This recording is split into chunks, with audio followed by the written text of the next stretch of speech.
Так, сегодня вечерком растопим, ребятушки, каминчик.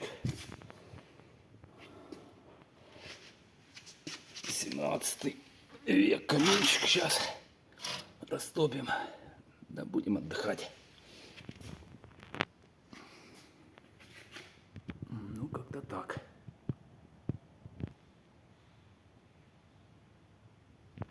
Будь добру, до новых встреч.